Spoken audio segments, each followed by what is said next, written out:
the first to know. Nsem-Pii TV.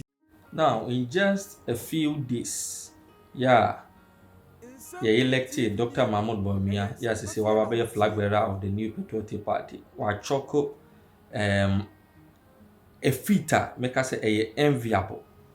Now, the African Development Bank edisi katwitwi die $102.59 million a check Ghana kwa as grant.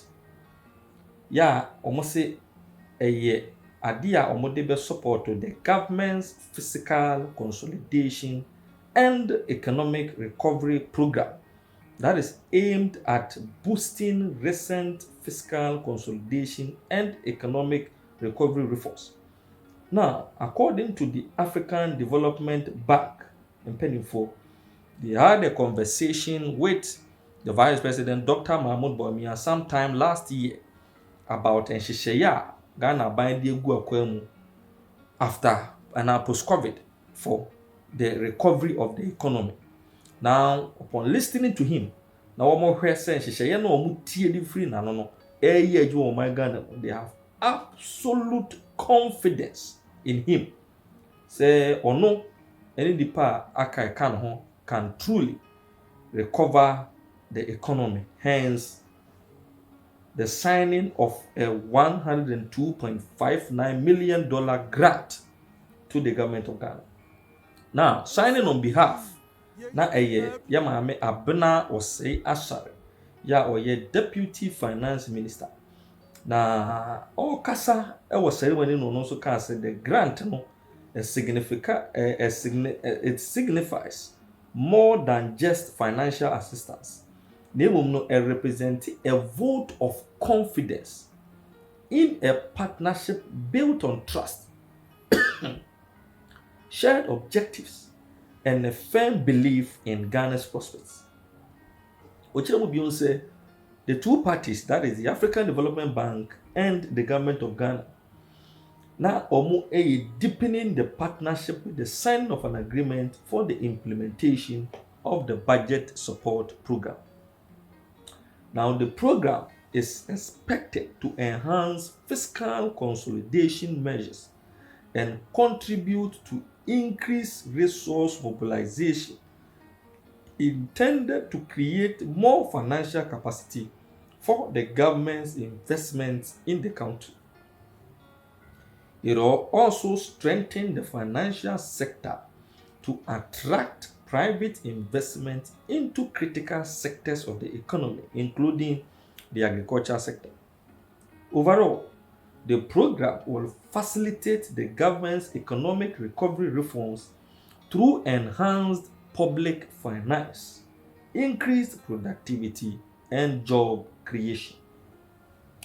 Now, this program is a comprehensive strategy designed to address pressing economic challenges, foster sustainable growth, enhance fiscal consolidation, and promote inclusivity within our society.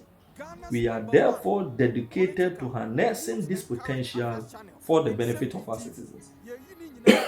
He said, the work of economic recovery was underway. While GDP growth had picked up, consumer price inflation was on the decline. Exchange rate depreciation had dramatically slowed down, and the budget deficit as a percentage of GDP was on the decline. She said, with these trends, a sense of a new beginning had taken hold, evidenced by the strong support we received from the development partners for the important measures taken by the government to turn around the economy. The ministry commended the bank for their steadfast support and commitment to Ghana, particularly over the past 3 years as we navigated an unprecedented confluence of crises. She said, the African Development Bank has been a true partner in these difficult times, and their responsiveness since the initial engagement in February 2023 with the Vice President had been reassuring and remarkable. She said, Ghana, like many nations, had faced unparalleled challenges in recent years, with the global pandemic severely affecting our economy and straining the resources. However, it is during times of adversity that the country's resilience and determination are most evident. We have adopted and innovated, and with the support of the African Development Bank, we are now poised to seize the opportunities ahead. A Jerusalem Fasika, the country manager for African Development Bank, said, this is a timely intervention that will propel efforts by the government to restore microeconomic stability in the country. She said, public finance management is the catalytic force that will drive the government's different reforms to achieve the common overarching objective of microeconomic stability and sustainable growth. She said, Ghana's economy had been stressed by global developments, including the effects of the COVID-19 pandemic, global financial tightening, and Russia's invasion of Ukraine. These factors have compounded domestic challenges to undermine revenue mobilization and economic growth, for which the African Development Bank truly knows from Ghana's books. She said the grant from the African Development Bank, the group's concessionary arm, was approved on Tuesday, the 31st of October 2023. The program will be implemented from December the 8th, 2023 by the government in close collaboration with the African Development Bank. There are ongoing projects in addition to the budgetary support program that will help Ghana to recover and develop efforts and contribute to the bank's high 5 priority dimensions in Ghana. These are Light Up and Power Ghana, Feed Ghana, Industrialize Ghana, Integrate Ghana, and improve the quality of life of Ghanaians. We also need someone, the country director, the Agriculture Development Bank, Edituja, Emra, almost Dr. Mahmoud Bawumia, and come on, no, Mudi, Nafia, and Montua, Asha, see to Ghana. We are now ripe for a grant of $102.59 million as an agreement to support our budget. Now, it was a difference. You know, in Ghana, and I have been around for a long time, people vote for a variety of reasons. And yes, the economy is a factor, but I don't think it's the domineering factor at all. Really? I tell you, in Ghana, there's a lot of sentiments. You know, it's how you relate to people, how you respect the Ghanaian. And that's why I expect our communicators, those who represent the party, the political appointees, the ministers, to be humble. They should take a leave from the leader, the new leader, be humble, sometimes acknowledge when we are at fault, and then win the trust of people. You shouldn't talk down on people.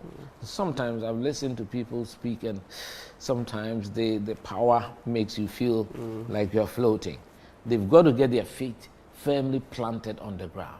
This is going to be a tough election. In Ghana, elections are always going to be tough. It's a two-party state. It came out of the UGCC, Kwame Nkrumah, CPP, and the rest of us, you know, the UP. So and we have quite similar strength. Look at the parliament. It tells you.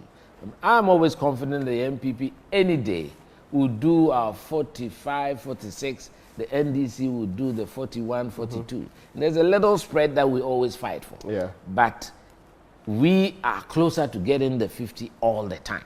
In spite of all... Even after 8 years? Yes. Where most elections, most governments after 8 years tend to drop by a significant percentage. It is true, but I think this provides the opportunity of creating a new momentum, a new impetus.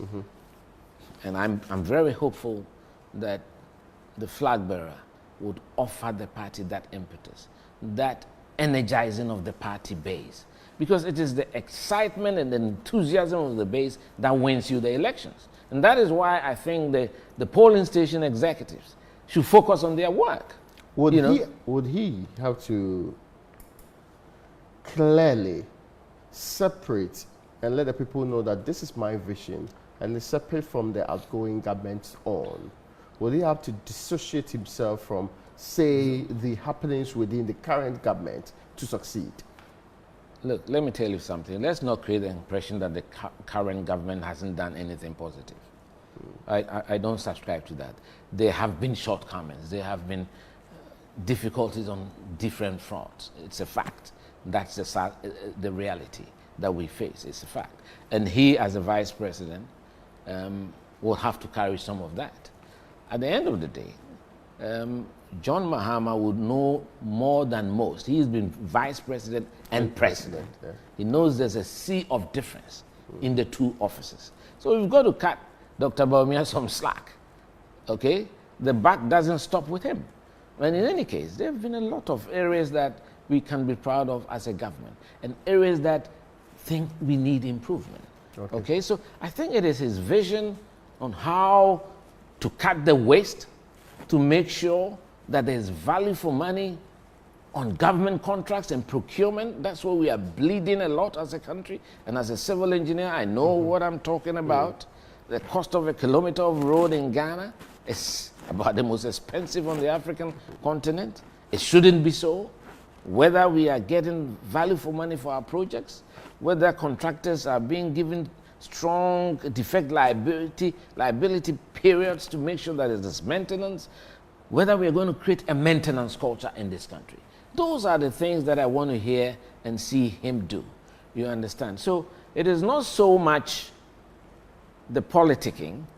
At the end of the day, once you win the confidence of the Ghanaian people, the hearts and the minds of the Ghanaian people, that you are calm enough, you have the emotional stability and the emotional intelligence to deal with the difficult situation we find ourselves as Ghanaians. And I think he has shown in this very tough electoral environment that he was able to withstand some of the strong jabs that were delivered.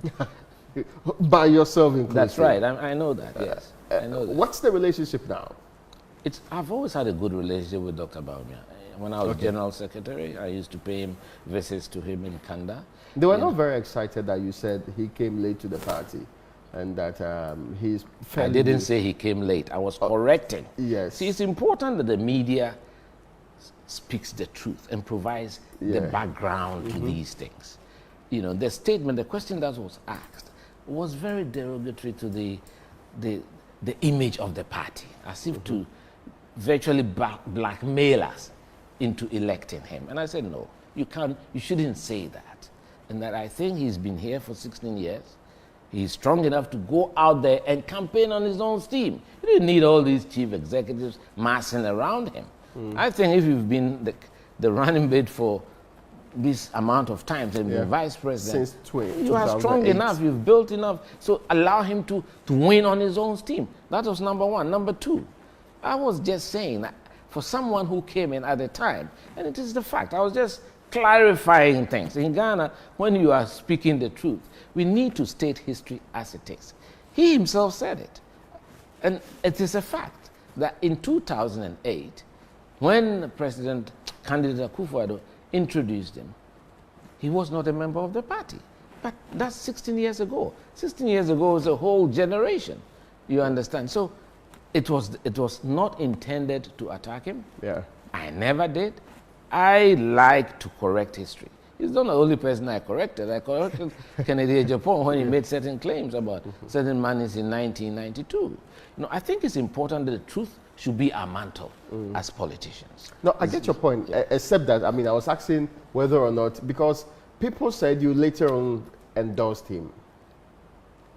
Look, let me tell you. Before the election, before the second round. Yes. You went out there to endorse him. I think it was at a ceremony of a sort. I mean, or you were in church. He did me honor. Okay. By joining me to celebrate the 10th anniversary of the passing of my mom. Oh, okay. And we are Ghanaians. We have culture. Of course, at the end of it all, and I'm giving the vote of thanks, I prayed for his success. Oh, okay. You understand? But that's tantamount to endorsement. And what is wrong with that? I'm allowed to make a choice. Yeah. Okay, as a human being. So why did you choose him over Kennedy Japan? It is not for you to know. No, but it's important that people get to know that. No, it's not for you to know. Because I think what is important, yes, at the end of the day, everybody votes for a variety of reasons. Everybody votes certainly for a variety yours will be of interesting reasons. to many of us. Yes. But I like to keep it to myself. It's an interesting point. Now, I want you to be open with me on this question. Which one? The question to do with the candidature of Kennedy Japan. There are political scientists that have asserted that candidates like Kennedy Japan, some even compare him to Donald Trump and all of that, come in when there is crisis, when there is some form of when people cannot trust a political structure to deliver the goals it's supposed to deliver. He did well. He performed very well in this election. For a first time, as somebody that many thought, even as a businessman, even though he's been in parliament, and even as a financier, but many did not expect him to do this well. Has the NPP now decided that the likes of Kennedy Japan are the ones you want to promote as candidates? It's a very interesting question, Raymond. I think we should just deal with the results of the election. He did well. He got what, 37 plus? Yes. 37 plus percent. And the winner got 61 plus percent. And I think we should focus on the winner. He is the candidate. He is the one who's going to be the face of our campaign. I get it. Let's go move on. That period is over. The contest is over. He himself has admitted that he wants to support the question I'm asking is about the rise of the likes of Kennedy Japan. Look, every electoral environment or electoral period spawns up different characters. Okay. You understand? As you said, how many people thought that Donald Trump would become president in America? He did. He did. So at the end of the day, it is not for me here to second guess the Ghanaian people or the electorate. I believe and I respect in their judgment. 37% decided to opt for him. But the big majority decided to opt for Dr. Bawumia. So I think that is what it is. Let's not make too much of a meal out of an event that is over. Right now, we have a country to look after. We have an election to win. And that is what we should be focused on. Is the NPP changing? I think we should go back to basics. And I said to you right at the beginning of this interview that the values and the principles that animated this political tradition, which appears to have waned significantly, that is what I want to return to. A restoration of those cherished values as Ghanaians. Dedication, sacrifice, selflessness, brotherhood, respect. One thing that I want to speak up against in Ghana now, the lack of respect for the aged. On the altar of political expediency. So it's politics, so anybody can speak up and spew all sorts of words.